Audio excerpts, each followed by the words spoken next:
ক্ষমতাচ্যুত প্রধানমন্ত্রী শেখ হাসিনা ও তার পরিবারের বিদেশে থাকা সম্পদের তথ্য পেতে জটিলতা হচ্ছে। এ কারণে অনুসন্ধান ও মামলা পরবর্তী তদন্ত কার্যক্রম সম্পন্ন করতে দেরি হচ্ছে বলে জানিয়েছেন দুর্নীতি দমন কমিশনের মহাপরিচালক আক্তার হোসেন।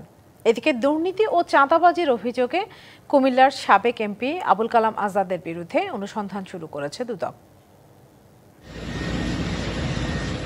গণ-অভ্যুত্থানে শেখ হাসিনা দেশ ছেড়ে পালানোর পর থেকে একে একে দুর্নীতির ফিরিস্তি জমা হতে থাকে দুদকে। এর মধ্যে পূর্বাঞ্চলে প্লট জালিয়াতির মামলার চার্জশিট ছাড়া বেশিরভাগ অনুসন্ধান এখনও আলোর মুখ দেখেনি। শেখ পরিবারের বিরুদ্ধে দুদকের চলমান অনুসন্ধানগুলোর মধ্যে রয়েছে রূপপুর পারমাণবিক বিদ্যুৎ প্রকল্প, বিমানবন্দর উন্নয়নে দুর্নীতি, সূচনা ফাউন্ডেশন, সিআরআই সহ প্রত্যেকের বিরুদ্ধে অবৈধ সম্পদ অর্জনের অভিযোগ। দুদক মহাপরিচালক জানান, সবগুলো অনুসন্ধান শেষ করতে চেষ্টা চালিয়ে যাচ্ছেন তারা। তবে বিদেশি সম্পদের তথ্য পেতে সমস্যার কারণে অনুসন্ধানে ধীরগতি রয়েছে।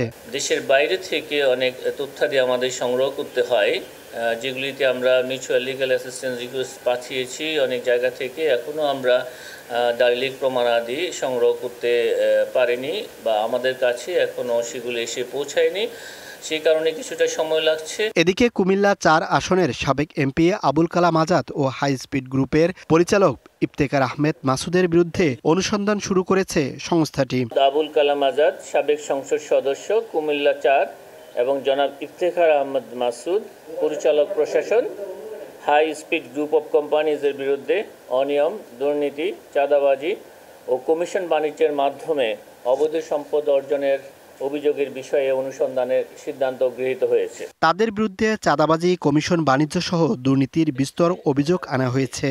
তারা তাদের প্রতিবেদন দাখিল করবে। Mohaiminul Khan Apu, DBC news, Dhaka.